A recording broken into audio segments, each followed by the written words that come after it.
Sehingga akhirnya yang ada adalah ocehan, cacian, ya, menyudutkan dan menyalahkan, apalagi sampai menuduh, ya, yang merupakan bagian daripada dosa-dosa semuanya di sisi Allah Subhanahu wa taala. Maka akhirnya membuat sang suami karena ingin mencari, ya, kebahagiaan buat istrinya, terpaksa utang.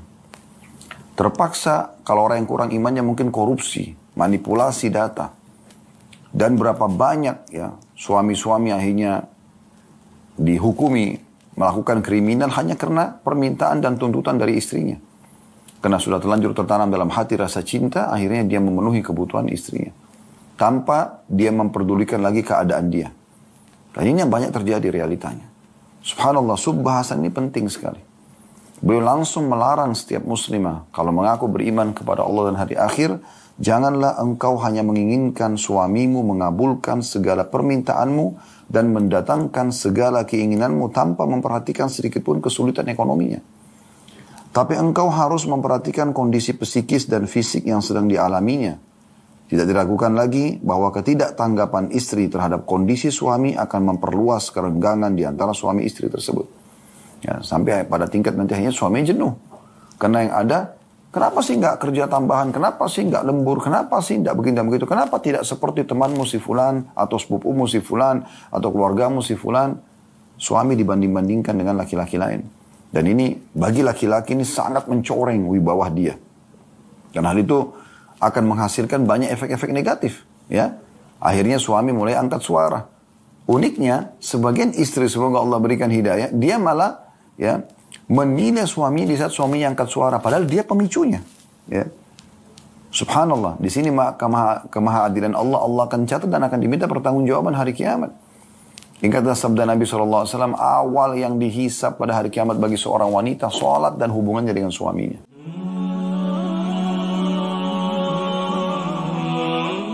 Sedikit saya reviewkan, bahasan kita yang terakhir adalah bagaimana beliau beratkan agar setiap istri, supaya dia selalu bahagia, maka dia coba untuk bersyukur kepada Allah terhadap apa yang telah Allah, ya, berikan kepada dia sebagai nikmat melalui suaminya.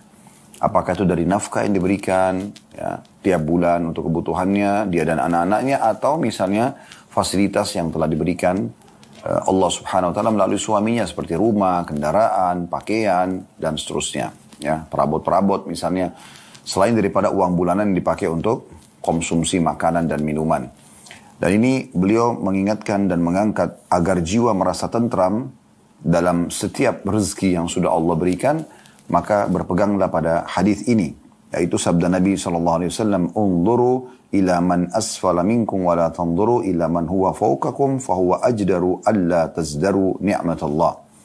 Lihatlah orang yang lebih rendah darimu dan jangan melihat orang yang lebih tinggi darimu, karena yang demikian itu lebih mampu untuk membuatmu tidak meremehkan nikmat Allah. Artinya, selalulah, ya, lihat nikmat Allah itu walaupun kecil kita besarkan, sehingga kita selalu merasa ini adalah nikmat yang besar yang harus kita syukuri. Dengan cara jangan melihat orang yang di atas. Kalau kita lihat orang yang lebih baik fasilitasnya, lebih luas rezekinya, maka kita tidak akan bersyukur.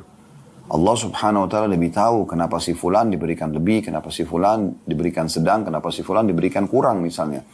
Allah Subhanahu wa taala lebih tahu dengan hikmahnya sebagai pencipta, dan kita tugasnya adalah bersyukur dan juga menikmati apa yang sudah Allah berikan kepada kita.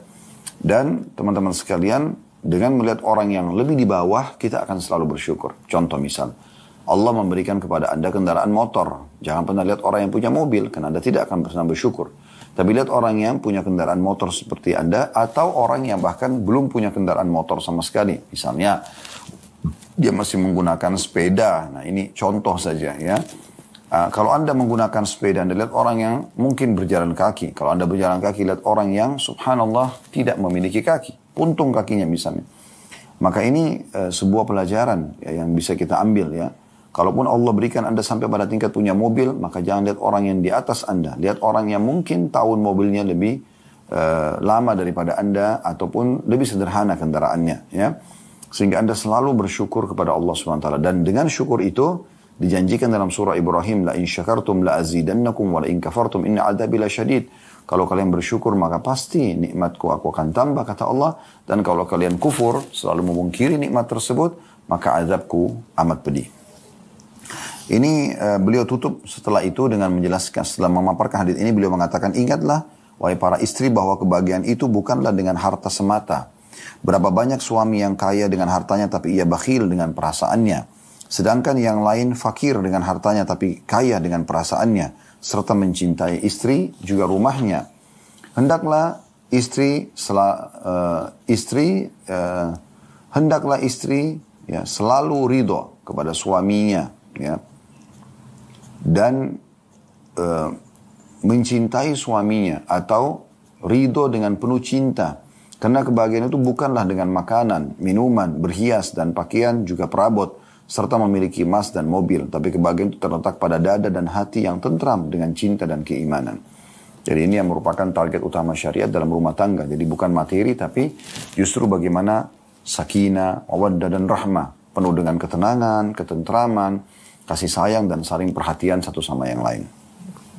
Baik, kita akan masuk teman-teman sekalian ke judul kita pada siang ini, yaitu menyikapi kesulitan ekonomi yang dilalui oleh suami. Jadi di sini nasihat khusus ya dalam sub-bahasan ini tentang masalah bagaimana kalau seorang istri, suaminya itu memiliki permasalahan dalam ekonomi. Misal, tadinya dia orang mampu, tiba-tiba sekarang bangkrut, ya, usahanya terlilit utang misalnya. Atau dia dalam tahap mulai coba membangun ekonominya, tapi ternyata belum berhasil, ya. Sementara si istri berharap keadaan ekonomi suaminya lebih baik, sehingga memang akan memberikan fasilitas juga yang lebih baik ya untuk dia dan anak-anaknya. Beliau mengatakan dalam subbab ini menyikapi kesulitan ekonomi yang dilalui suami. Beliau mengatakan janganlah engkau hanya menginginkan suamimu mengabulkan segala permintaanmu dan mendatangkan segala keinginanmu tanpa memperhatikan sedikit pun kesulitan ekonominya. Subhanallah, ini realita ya. Banyak di antara wanita tidak sama sekali mau tahu tentang keadaan ekonomi suaminya. Bahkan dia pikir suaminya bohong pada saat memang mengatakan saya tidak punya. Sehingga akhirnya yang ada adalah ocehan, cacian, ya, menyudutkan dan menyalahkan, apalagi sampai menuduh, ya, yang merupakan bagian daripada dosa-dosa semuanya di sisi Allah Subhanahu Wa Taala. Maka akhirnya membuat sang suami karena ingin mencari ya kebahagiaan buat istrinya terpaksa utang. Terpaksa kalau orang yang kurang imannya mungkin korupsi, manipulasi data. Dan berapa banyak ya suami-suami akhirnya dihukumi melakukan kriminal hanya karena permintaan dan tuntutan dari istrinya. Karena sudah terlanjur tertanam dalam hati rasa cinta, akhirnya dia memenuhi kebutuhan istrinya. Tanpa dia memperdulikan lagi keadaan dia. Dan ini yang banyak terjadi realitanya. Subhanallah, sub-bahasan ini penting sekali. Beliau langsung melarang setiap muslimah kalau mengaku beriman kepada Allah dan hari akhir, janganlah engkau hanya menginginkan suamimu mengabulkan segala permintaanmu dan mendatangkan segala keinginanmu tanpa memperhatikan sedikit pun kesulitan ekonominya. Tapi engkau harus memperhatikan kondisi psikis dan fisik yang sedang dialaminya. Tidak diragukan lagi bahwa ketidaktanggapan istri terhadap kondisi suami akan memperluas kerenggangan di antara suami istri tersebut. Ya, sampai pada tingkat nanti akhirnya suami jenuh. Karena yang ada, kenapa sih nggak kerja tambahan? Kenapa sih nggak lembur? Kenapa sih nggak begini dan begitu? Kenapa tidak seperti temanmu si fulan, atau sepupumu si fulan, atau keluargamu si fulan? Suami dibanding-bandingkan dengan laki-laki lain. Dan ini bagi laki-laki ini sangat mencoreng wibawa dia. Dan hal itu akan menghasilkan banyak efek-efek negatif. Ya, akhirnya suami mulai angkat suara. Uniknya, sebagian istri semoga Allah berikan hidayah, dia malah ya menilai suami di saat suaminya angkat suara, padahal dia pemicunya. Ya. Subhanallah, di sini kemahaadilan Allah, Allah akan catat dan akan diminta pertanggungjawaban hari kiamat. Ingatlah sabda Nabi SAW, awal yang dihisap pada hari kiamat bagi seorang wanita, sholat dan hubungannya dengan suaminya. Hati-hati saudari muslimah.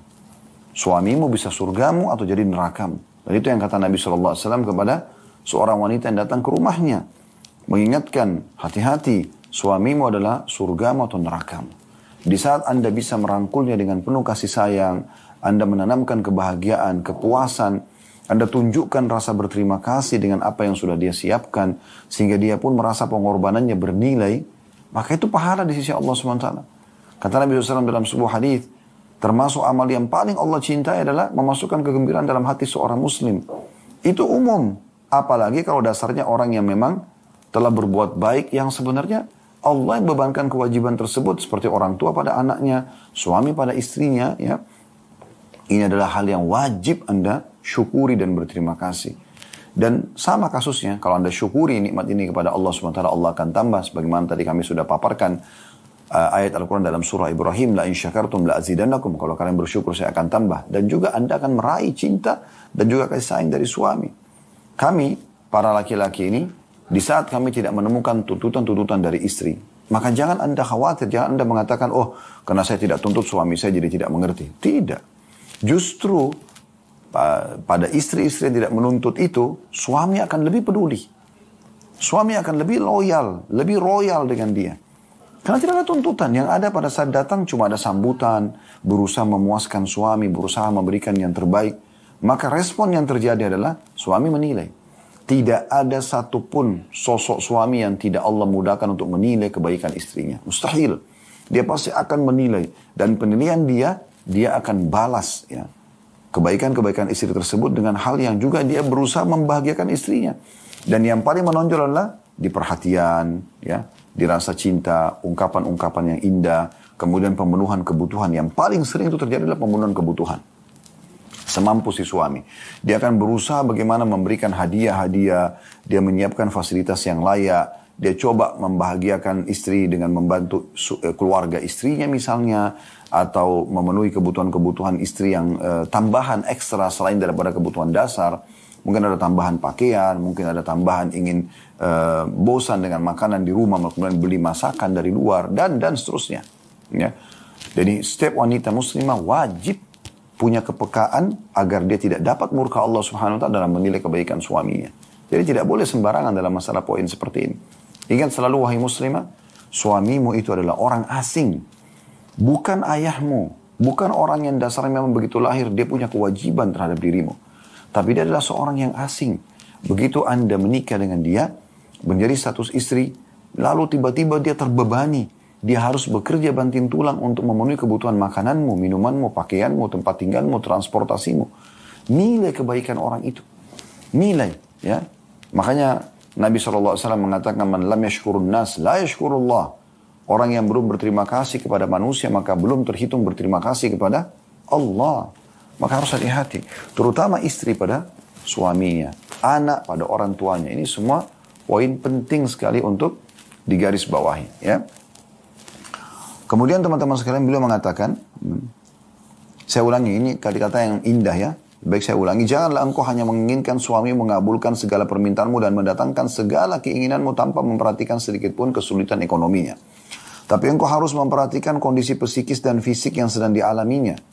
Tidak diragukan lagi bahwa ketidaktanggapan istri terhadap kondisi suami akan memperluas kerenggangan di antara suami istri tersebut. Justru yang seharusnya ia lakukan ialah mendukung dan membantunya untuk melewati krisis-krisis itu dengan segala apa yang bisa dilakukannya berupa kata-kata yang baik dan sumbangsi, ya, bantuan apa yang dia bisa bantu. Ada istri yang memberikan perhiasannya kepada suami, ada istri yang mencari pinjaman kepada keluarganya, ada istri yang menggugurkan haknya yang paling penting demi menghemat apa yang bisa dihemat. Di sini tampak jelas jati dirimu, wahai istri yang bijaksana. Jadi di saat betul-betul suami bahkan sudah membahasakan, betul-betul kita sedang mengalami kerugian. Jadi yang ada adalah, oh iya, apa yang bisa saya bantu? Bagaimana? Saya doakan ya. Dengan tulus dia mendoakan suaminya, ya, di waktu-waktu yang memang dia bisa mendoakan, gitu kan? Waktu mustajab antara azan iqamah pada saat dia lagi sujud, dan tulus antara dia sama Allah Subhanahu wa Ta'ala. Tidak ada prasangka-prasangka atau tuduhan yang buruk, gitu kan? Karena prasangka dalam Islam itu wajib ada bukti. Tidak boleh sembarangan.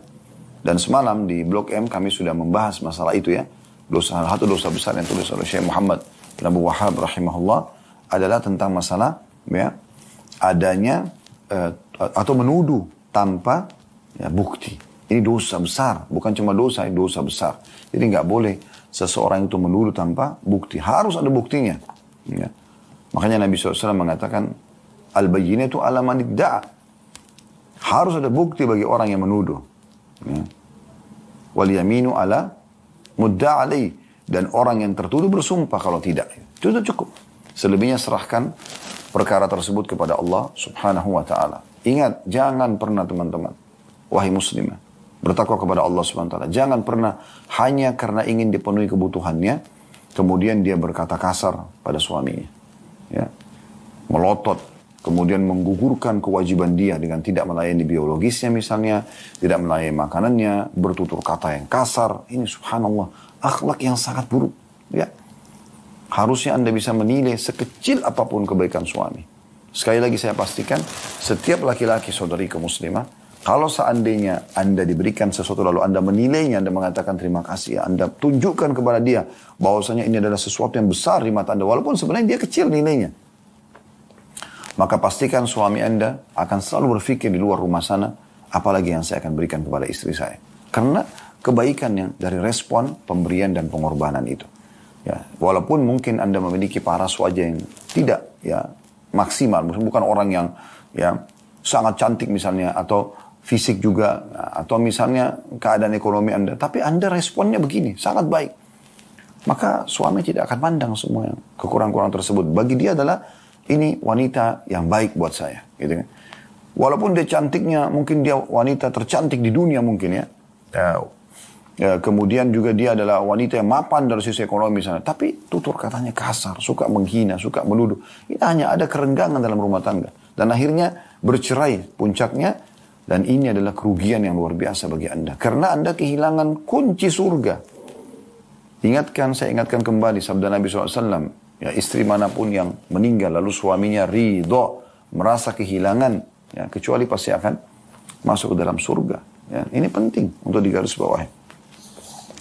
Baik, kita masuk ke subjudul yang lain juga. Jangan membelanjakan harta suamimu kecuali dengan izinnya. Ya. Di sana ada istri yang mengambil harta suaminya tanpa seizinnya atau tanpa sepengetahuannya, baik karena ketamakannya atau karena tidak ada pemisah antara dirinya dengan suaminya. Padahal bagaimanapun keadaannya, harta suami adalah amanah yang akan diminta pertanggungjawabannya pada hari kiamat nanti. Bukan hanya hartanya saja, tapi semua yang dititipkan di rumah itu. Ini paragraf penting sekali. Ya. Jadi kalau Anda diberikan ATM, ya, banyak di antara bapak-bapak itu membahasakan ke saya bahkan. Cuma saya tidak setuju dengan ini ya. Semua ya rekeningnya, semua ATM-nya, semua segala macam harta dia, istrinya yang atur semuanya. Jadi dia kehilangan wibawa sebagai seorang laki-laki. Yang harusnya dia yang mengatur dan dia yang memenuhi kebutuhan istrinya. Dia yang memberi, malah sekarang dia yang diberi. Sampai pada tingkat ada seseorang yang sempat umroh bersama kami. Dia sempat minta tolong, Ustaz bisa nggak bersama-sama untuk melihat gamis baju. Oh ya bisa insya Allah. Kemudian saya bilang, ayo kita jalan. Dia bilang sebentar, saya cek dulu Ustaz. Karena ATM saya tidak tahu diisi berapa oleh istri saya. Loh, saya kaget. Loh, ATM itu punya antum? Iya. Terus uang yang diisi ke situ, uang antum juga? Iya. Cuma istri saya yang atur semuanya. Loh kok ini unik sekali gitu. Kenapa beli gamis pun harus istrinya yang atur berapa pengeluarannya? Ini terbalik ini. Manajemen rumah tangga tidak seperti ini dalam Islam. Harusnya dia yang mengatur semua. Dia justru yang mengisikan rekening istrinya. Istrinya kalau mau mengeluarkan uang pun dengan izinnya gitu kan, menyampaikan. Jadi jangan dibalik gitu. Dibalikin jadi tidak normal rumah tangga itu. Akhirnya si suami pun pada saat akan membantu keluarganya saja tidak bisa. Karena harus dengan izin istrinya. Sampai pada tingkat tidak bisa membantu orang tuanya sendiri. Cuma Anda bayangkan. Untuk membantu ibunya, untuk membantu saudaranya, harus izin dengan istrinya dulu. Ini bagaimana manajemen rumah tangganya? Dan dalil dari mana yang digunakan ini? Yang ada, suami berkewajiban memberikan nafkah istri. Dia yang mengaturkan, iya. Dia totalkan sekian misalnya kebutuhannya. Lalu kemudian dikeluarkan sesuai dengan kebutuhan. Itu yang ada. Tapi jangan dibalik, jadi tidak normal rumah tangga itu. Paragraf ini penting sekali. Ya. Ada sebagian istri, di sini beliau menyinggung, mengambil harta suami dengan mencuri di sini. Ya. Misalnya, mohon maaf ini kasus-kasus saja, saya cuma kasih gambaran. Misal mencuci pakaian atau akan mencuci pakaian kotor suami, kemudian diperiksa di kantong, oh ditemukan ada uang, misalnya. Udah diambil aja, dipakai. Udah tahu uang suami kok. Gitu. Nggak bisa, karena itu bukan masuk dalam nafkah Anda, gitu kan. Bisa saja suami Anda jadi sangka buruk nanti sama orang lain. Dia tidak tahu kalau uang itu tertinggal di rumah. Dia pikir diambil oleh tukang parkir, diambil oleh staf di kantor, diambil oleh ini dan itu kan. Anda sampaikan ini ada uang kemarin. Amanah. Kalau suami tidak tahu, Allah tahu. Hati-hati. Di sini beliau mengatakan karena ketamakan saja. Ada juga istri suka sekali buat program. Ya. Setiap bulan buat program. Hanya untuk supaya ada uang tambahan. Buat program ini, buat program itu, perawatan ini, perawatan itu. Kalau darurat berbeda. Kalau tidak. Dan tujuannya hanya untuk menumpukin harta. Akhirnya sampai di rekeningnya membludak harta tersebut. Dia pikir itu hak dia. Subhanallah. Ini sama tanda kutip mencuri nih. Berbohong dia. Ya. Dia berbohong. Dia menyampaikan seakan-akan kebutuhan padahal sebenarnya bukan. Akhirnya suaminya terbebani dengan itu. Sudah diingatkan tidak mau dengar. Subhanallah. Di sini diingatkan semua akan diminta pertanggungjawaban ya di sisi Allah Subhanahu wa taala. Dan beliau mengatakan padahal bagaimanapun keadaannya harta suami adalah amanah yang akan diminta pertanggungjawabannya nanti pada hari kiamat. Bukan hanya hartanya saja, uang yang ada. Bahkan semua yang dititipkan di rumah tersebut. Saya pernah bahasakan kalau teman-teman masih ingat ya, para ummahat kita. Semoga Allah selalu memberikan hidayah kepada anda semuanya.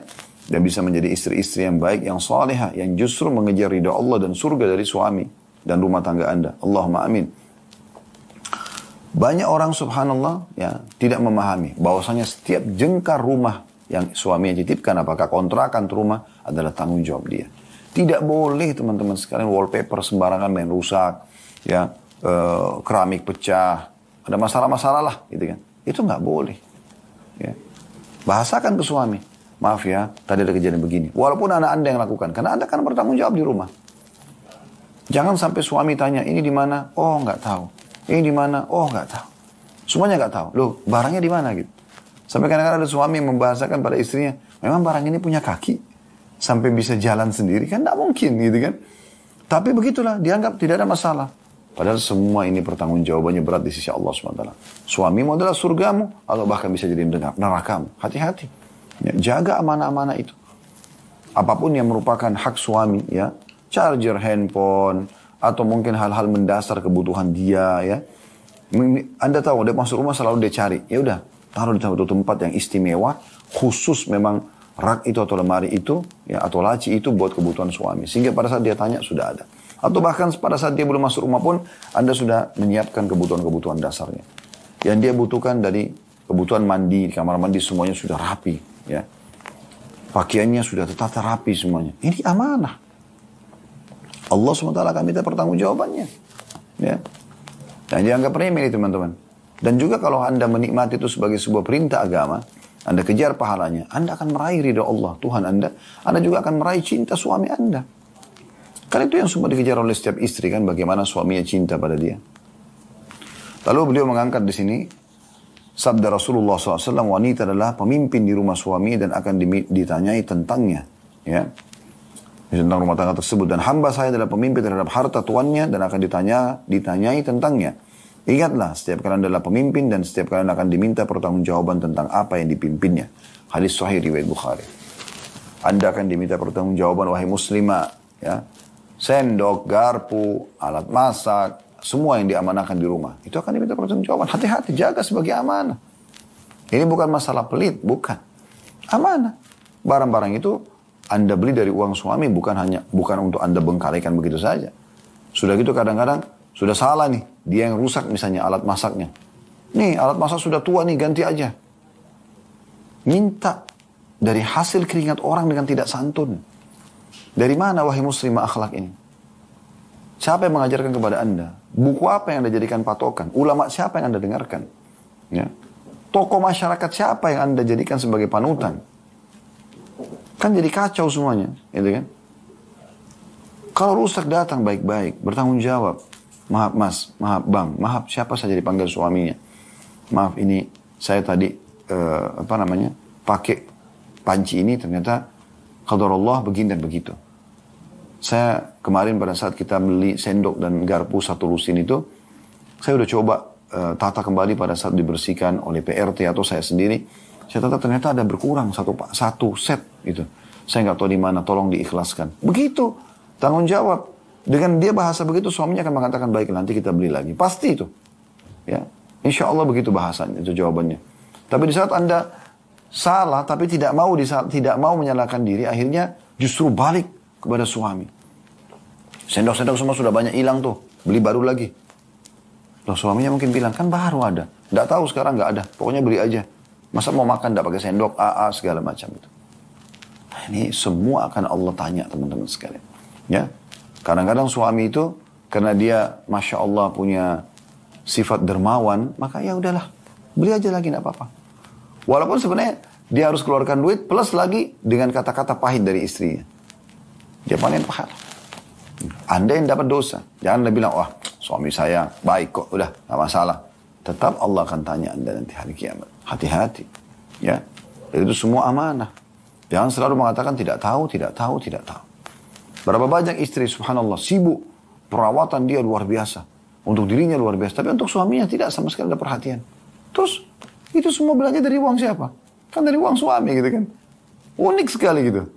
Sebagian wanita subhanallah ada yang tidak punya dosa di luar sana tapi punya dosa dengan suaminya. Ajaib luar biasa gitu. Ya, syaitan goda dia untuk justru buat masalah dengan orang yang merupakan kunci kebahagiaan di dunia dan di akhirat. Wanita banyak berharap dicintai oleh laki-laki di luar sana tapi tidak pernah mendapatkan pasangan yang mau berkorban. Pasangan Anda sudah berkorban buat Anda. Jadi suami Anda memenuhi kebutuhan biologis Anda, memenuhi kebutuhan dasar makanan, minuman, pakaian, tempat tinggal, bahkan menjadikan Anda sebagai ibu anak-anaknya. Anda masih bisa berkata kasar dengan dia? Demi Allah, wahai muslimah. Kalau Anda betul-betul memahami tentang kedudukan suami, Anda akan malu dengan suami itu. Anda akan santun dan ramah dengan dia. Makanya kata Aisyah radhiyallahu anha, kata-kata yang mulia. Beliau mengatakan, wahai para muslimah, wahai para wanita, kalau seandainya kalian tahu besarnya hak suami kalian di sisi Allah dari kalian, maka kalian akan mengambil debu telapak kaki suami kalian dan kalian letakkan di pipi kalian. Debu telapak kakinya diambil, letakkan di pipi kalian. Saking tingginya kedudukannya di sisi Allah SWT. Ayah Anda saja, yang merupakan adalah dari spermanya, itu menjadi nomor 2 setelah Anda menikah dengan suami Anda. Suami yang di nomor 1 kan. Kenapa? Orang yang Allah suruh Anda urus itu cuma satu orang ini. Suami saja. Anda rusak hubungan dengan dia. Ya, bertakwa kepada Allah subhanahu wa ta'ala. Beliau mengatakan juga terkadang istri menuntut sesuatu melebihi kebutuhannya karena takut suami menikah lagi. Begitulah dugaannya. Sebaliknya ketika suami merasa istrinya menghamburkan hartanya, hatinya merasa kesal dan terkadang hal itu mendorongnya untuk menikah lagi. Nah, kadang-kadang juga ada pemicu begitu ya. Ada seorang istri terus saja sibuk, ya. Mohon maaf. Dia terus saja mengorek terus uang suami, cari pendapatannya dari mana. Sebenarnya selain untuk ketamakan dia untuk mengumpulkan hal tersebut, juga karena ketakutan dia yang tidak ada sebenarnya. Suaminya akan menikah lagi. Teman-teman sekalian, berapa laki-laki yang poligami di muka bumi ini? Lebih sedikit dibandingkan orang yang monogami. Poligami itu juga sebuah hukum, bukan alat untuk bermain. Dia juga kalau melangkah pasti akan ada tujuan-tujuan dan ada targetnya, gitu kan? Jangan Anda melahirkan, membuat satu program yang Anda tidak sadari sebenarnya itu jadi pemicu justru suami menikah lagi. Itu yang beliau singgung di situ. Justru karena banyak tuntutan, ya sudah, mumpung banyak tuntutan sekalian aja saya nikah juga sama orang lain. Dan ternyata wanita lain ini mungkin lebih qanaah, lebih bersyukur, lebih berterima kasih. Akhirnya cintanya pindah kepada istri yang lain. Di saat Anda tuntut mau cerai, ya sudah cerai. Dia tidak peduli, karena bagi dia Anda menyakitkan saja kerjanya. Kan bisa terjadi begitu. Ya. Jadi nggak perlu seperti itu. Jangan dihantui tanda kutip dengan perasaan-perasaan yang Anda buat-buat sendiri. Lalu kata beliau, istri yang cerdas hendaknya memahami hal ini. Karena ikatan pernikahan yang bahagia itu jauh lebih kuat dibandingkan harta apapun. Paragraf terakhir dalam subjudul ini beliau mengatakan, terkadang istri mengambil harta suami tanpa sepengetahuannya demi membantu keluarganya.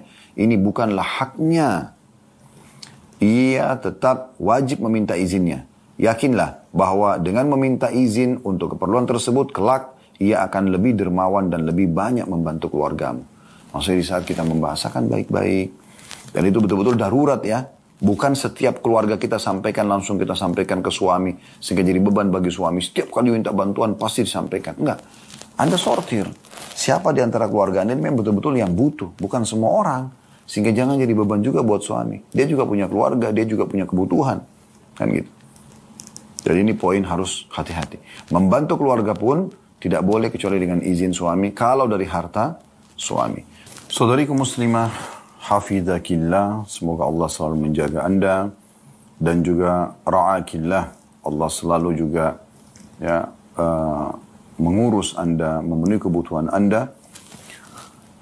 Kita akan melanjutkan subjudul kita agar Anda menjadi seorang istri yang sukses, ya, dan semoga Allah kabulkan itu, Allahumma amin. Jadilah penolong bagi suamimu dalam urusan dunia dan juga akhiratnya. Tadi sudah kita singgung di subjudul sebelumnya bagaimana menanggapi ekonomi suami, ya. Dan bagaimana seorang istri justru hadir dalam kehidupan suami untuk meringankan beban-bebannya. Bukan justru dia hadir menjadi seorang atau beban baru dalam hidupnya selain beban pekerjaan dan beban-beban yang lainnya. Dan sekarang kita akan coba menjelaskan lebih jauh. Jadilah sebagai seorang istri justru yang menjadi penolong suami dalam urusan dunia dan akhirat. Penulis mengatakan, mengangkat sabda Nabi SAW, hendaklah salah seorang dari kalian memiliki hati yang bersyukur, lisan yang berzikir, dan istri yang beriman yang dapat membantu salah seorang dari kalian atas perkara akhiratnya. Hadis riwayat Muslim. Hadis ini ya, dititik beratkan oleh Nabi SAW 3 pesan. Yang pertama, lisan yang selalu bersyukur, ya, atau hati yang selalu bersyukur di sini. Ya. Ini pesannya. Selalu melihat nikmat yang di depan mata dari Allah SWT itu besar, sekecil apapun itu, walaupun sebutir kurma. Karena masih banyak orang yang tidak bisa menikmati kurma itu. Walaupun sebutir beras. Karena masih banyak orang yang kelaparan di pelosok muka bumi ini yang butuh dengan sebutir beras. Di Syria sekarang itu karena perang terus berkecamuk di sana antara pemerintah dengan masyarakatnya. Sampai saya lihat sendiri cuplikannya bagaimana anak-anak itu mengorek-ngorek tanah. Mencari mungkin bekas-bekas makanan yang tertimbun dengan tanah. Lalu nasi kotor dengan pasirnya itu dimakan. Dia wawancari orang, kenapa? Dia bilang, saya sudah sekian hari nggak makan. Kata anak kecil, umurnya mungkin 4 tahun atau 5 tahun. Di Indonesia, Masya Allah, Tabarakallah. Anda bisa beli beras dengan sebagus mungkin, ya, dengan harga yang terjangkau. 10.000 per liter, 15.000 per liter atau per kilo, ya, per liter biasanya 20.000. Kalau itu sudah 20.000 sudah sangat mewah sekali. Anda bisa hidup seharian dengan keluarga Anda makan beras tersebut. Dan beras, karbohidratnya tinggi sekali. Artinya, kalau Anda makan nasi saja, tanpa lauk pun, itu sudah sangat cukup sebenarnya. Begitu kuasa Allah SWT memberikan kepada kita nikmat. Jadi tidak butuh makan banyak. Ya, apalagi yang mengandung karbohidrat itu kan. Beras kita terkenal sekali itu. Beras dari Indonesia ini, itu beras yang kaya karbohidrat. Biasanya dia kalau dimasak agak melengket-melengket ya. Itu karena kaya sekali karbohidrat. Itu sangat mengenyangkan, ya, dan mencukupi kebutuhan. Maka sebutir beras jangan dianggap remeh, gitu kan. Seteguk air itu banyak orang yang kehausan. Apalagi kalau dasarnya Anda diberikan makanan yang terbaik oleh suami, ya, uang bulanan yang cukup, Anda bisa beli makanan, lauknya segala macam, ya, ayam goreng, ya, ayam kari, ya, daging sapi, ya, ini, ya, itu, ya, segala macam. Minuman mau beli apa saja tinggal telepon online sekarang karena duitnya siap. Anda dengan nyamannya di atas ranjang, merasakan sejuknya AC misalnya. Luar biasa gitu nikmat Allah SWT melalui suami. Kenapa Anda tidak menilai itu? Tidak berterima kasih pada suami Anda? Kenapa? Kenapa Anda tetap saja ya menganggap itu adalah sesuatu yang kecil, ya, sehingga Anda selalu saja menyalahkan suami? Nah, ini poin yang harus digarisbawahi.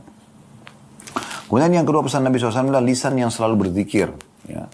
Tentu dengan mengucap Alhamdulillah juga sudah berzikir, tapi selalu berzikir. Dan yang ketiga adalah Nabi SAW mengingatkan di sini istri yang terbaik, istri yang beriman. Maksudnya memahami semua konsep agama ini sehingga akhirnya bisa membantu suami dalam urusan akhiratnya. Dari mengingatkan masalah sholatnya, tutup auratnya, pendapatan-pendapatan yang dia cari supaya dia bisa memberikan pendapatan halal buat istri dan anaknya misalnya. Lalu beliau mengatakan, hendaklah seorang istri berdiri bersama suaminya menghadapi kesusahan, meringankan bebannya, menghiburnya agar hilang sebagian dukanya. Berdiri di sampingnya saat ia sakit, memapat tangannya, menjadi penolongnya dalam mencari ridho Allah, melaksanakan perintah dan menjauhi larangan Allah, memotivasinya agar menyedekahkan hartanya dan membantu orang-orang yang membutuhkan, baik keluarga, kerabat, maupun kaum muslim pada umumnya.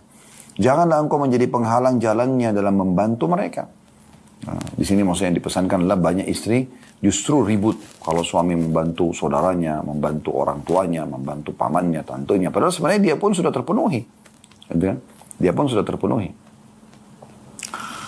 Karena kalau dia mendukung suaminya dan suaminya yang melaksanakan itu hanya dengan memberikan ide misalnya. Tidakkah misalnya dibantu keluarga yang ini, tante yang itu, paman yang ini, sepupu yang itu misalnya. Kemudian dia bantu ya. Maka Anda pun panen pahala. Padahal Anda cuma memberikan saran. Lalu kata beliau, ketahuilah bahwa engkau akan dihisap pada hari kiamat. Untuk apa engkau nafkahkan? Betapa banyak orang kelaparan yang terhalang mendapat makanan. Betapa banyak anak yatim yang menderita. Betapa banyak orang sakit yang menderita. Betapa banyak orang yang terusir lagi tersia-siakan. Karena itu bersedekahlah dikala senang. Karena sedekah itu memadamkan murka Rabbmu. Maksudnya, kalau Anda bisa memberikan dukungan terhadap suami agar dia bisa bersedekah kepada kerabat-kerabat dekatnya, Anda pun panen pahala. Itu kan kesempatan sedekah. Sebenarnya dia yang keluarkan duitnya, tapi Anda juga ikut panen pahalanya. Ya, nah itu bisa terjadi. Tapi dengan konsekuensi, memang Anda mendukung, gitu. Berikan dukungan, bukan justru dia bilang, untuk apa dibantu? Masa saudaramu terus yang dibantu dan seterusnya. Nyala-nyalakan suami. Padahal uang dia, gitu kan. Dia yang bekerja. Jangan Anda merasa Anda punya hak seluruh harta suami. Sama sekali tidak. Di masa hidupnya, dia punya kewajiban untuk memberikan nafkah kebutuhan dasar Anda. Makan Anda, minum Anda, pakaian Anda, tempat tinggal Anda, transportasi Anda. Pada hari itu, besok dia meninggal sudah gugur kewajiban dia. Pada saat dia meninggal pun Anda hanya punya ya 1/8 kalau Anda punya ya anak-anak. Anda tidak punya harta suami semuanya di masa hidupnya ataupun di masa matinya. Tidak bisa. Tidak boleh Anda tamak gitu kan. Anda seakan-akan saya kan istri jadi saya pemiliknya semua. Nggak bisa. Apalagi sampai kasar sama suami, apalagi sampai ngatur semuanya. Sehingga suaminya sama sekali kayak tidak punya keputusan. Ini berdosa di sisi Allah Subhanahu wa taala. Baik, selanjutnya subjudul terakhir yang kita bahas pada siang ini adalah istri bekerja. Salah satu problem di sebagian rumah tangga ialah perselisihan karena pekerjaan istri. Ia ingin bekerja tapi suami tak mengizinkannya. Ya. Bisa jadi suami melakukannya karena tidak suka istrinya bekerja dan ia menginginkan istrinya merawat anak-anaknya dan menyiapkan untuknya berbagai faktor kenyamanannya. Sementara istri bersikeras ingin bekerja karena ia sudah bersusah payah untuk mendapatkan ijazah-ijazah akademik. Lalu bagaimana mungkin studi ini disia-siakan begitu saja? Apapun keadaannya, keluarnya istri untuk bekerja harus mendapat persetujuan suami. Kecuali bila sudah disyaratkan terlebih dahulu dalam akad nikah atau sebelum akad nikah. Namun bila ia mencari pahala dan bersabar, itu lebih baik. Barang sampai meninggalkan suatu karena Allah, maka Allah akan menggantinya dengan yang lebih baik. Hendaklah ia berusaha meyakinkan suaminya jika dia memang ingin bekerja. Sampai sini dulu kita jelaskan. Pertanyaan sederhana. Bolehkah istri bekerja dalam Islam? Jawabannya boleh. Jawabannya boleh. Bukan tidak boleh.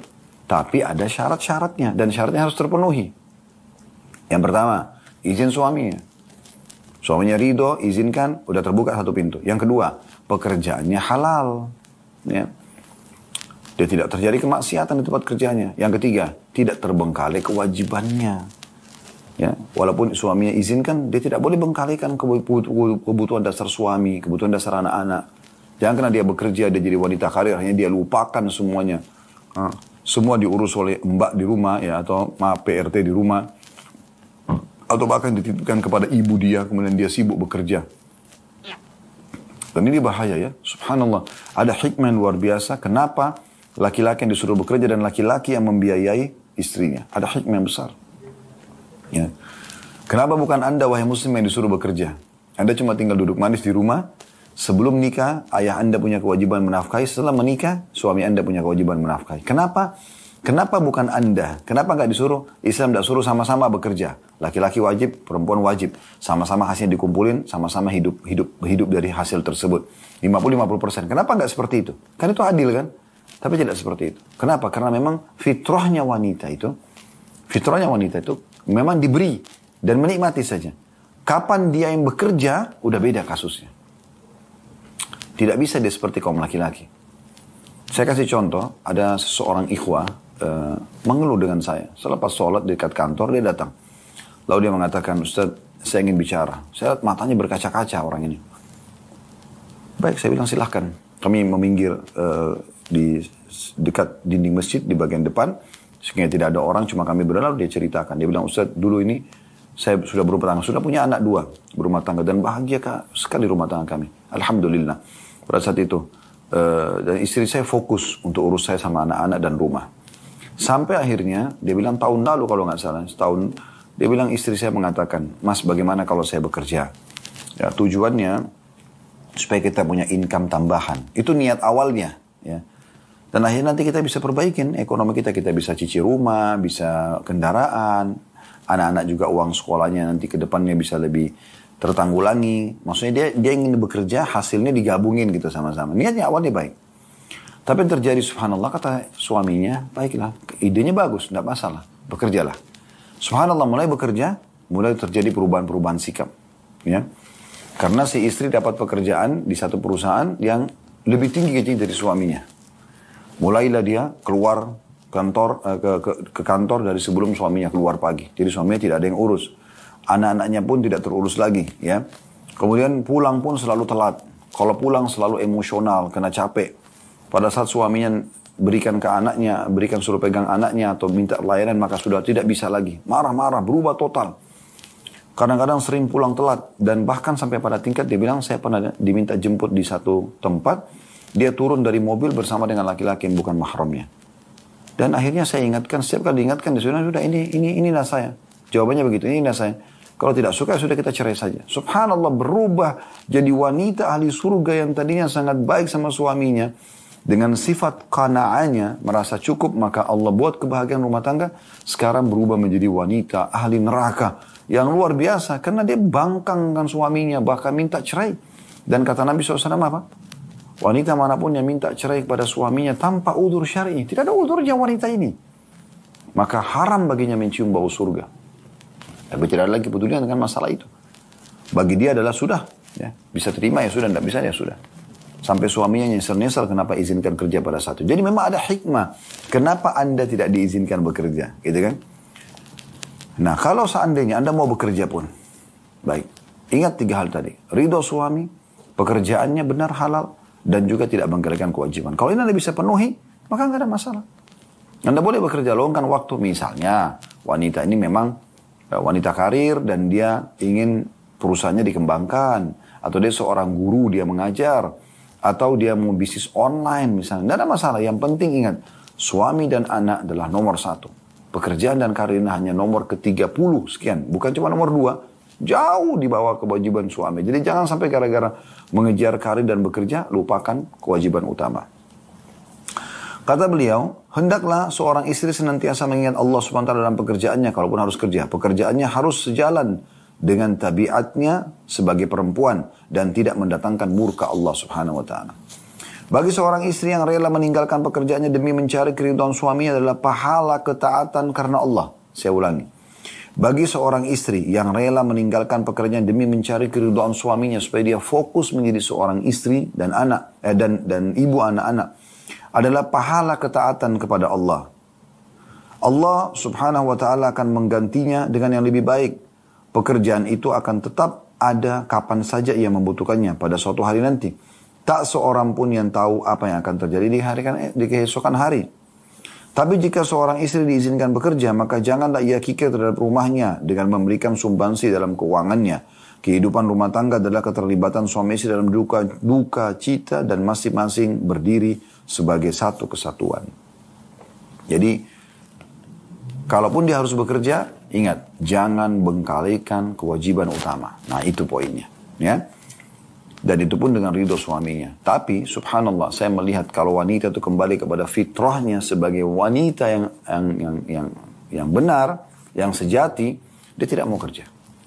Pasti dia berharap bisa lebih banyak waktu di rumah dengan suami, dengan anak gitu kan.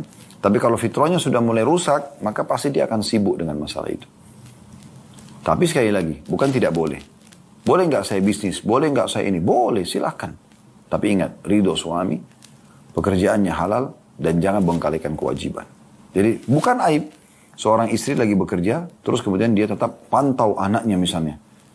Dia telepon, dia tanya, sudah makan nak, sudah belajar, sudah ini dan itu. Kemudian pada saat suaminya dia telepon, mas saya lagi masih di sini, mas butuh saya enggak? Terus saja dia coba penuhi kebutuhan tersebut, maka insya Allah itu ya, masih masuk dalam kategori yang dibolehkan. Karena dasar hukumnya adalah boleh.